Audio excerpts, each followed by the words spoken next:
I was told I was going to be the captain of the Australian Olympic team in 2000, and along with that captaincy is the responsibility to be the flag bearer. I think it was 2 or 3 days before the opening ceremony, and it made it really tough because we weren't allowed to tell. I wasn't allowed to tell anyone. I wasn't even supposed to tell my teammates. There is very little instructions and certainly no flag waving practice given, but the key instruction was just to go out there and enjoy yourself and have fun.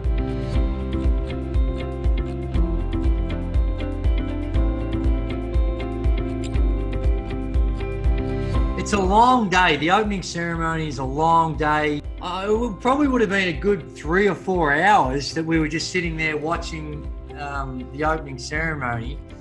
We were actually waiting there, and I'm at the front, and I can sort of see through the tunnel some of the audience, and you're anxious and just wanting to get out there and be a part of it. But it was worth the wait. The initial roar and the excitement, the atmosphere, and stepping out holding the Australian flag. It's one of those moments that I reflect back on and honestly think, did that really happen, or was that some sort of fanciful dream?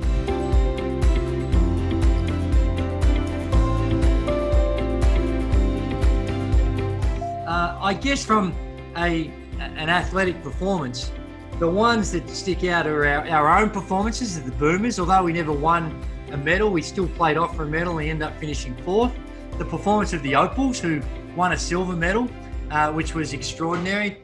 And the one that I think that impacted me and many Australians was the performance of Cathy Freeman. And the expectations that she had to deal with, and the incredible performance she able to provide in winning the 400 metres is one of those moments that you always remember where you were at the time. And for us, we were preparing for a game, and it's one of the greatest motivations you could have, that particular moment. And where the basketball was, you could still hear the roar of 120,000 people because it wasn't that far away, and it created great inspiration for our team and I'm sure for other Australian athletes.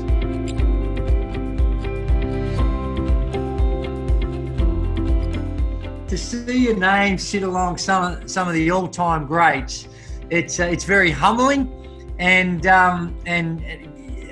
also to share that with my father, and his contributions dwarf anything that I've ever been able to do in the sport. But to be alongside there, to represent my family, to share that with my dad, and also that others recognise the performance of basketball players that are worthy to sit alongside these incredible Australian athletes.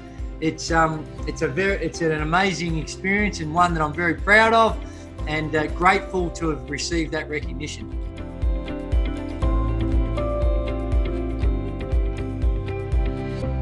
The Sydney Games were the best games that I ever experienced. I know that others that I grew up with said the same thing about the Melbourne Olympics, the friendly games, and they created new traditions.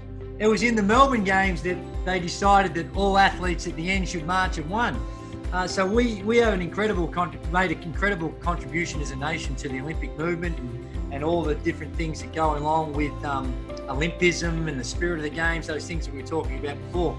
And he's hoping that I get to do it again and be a fan at an Olympic Games in Australia sometime in the future.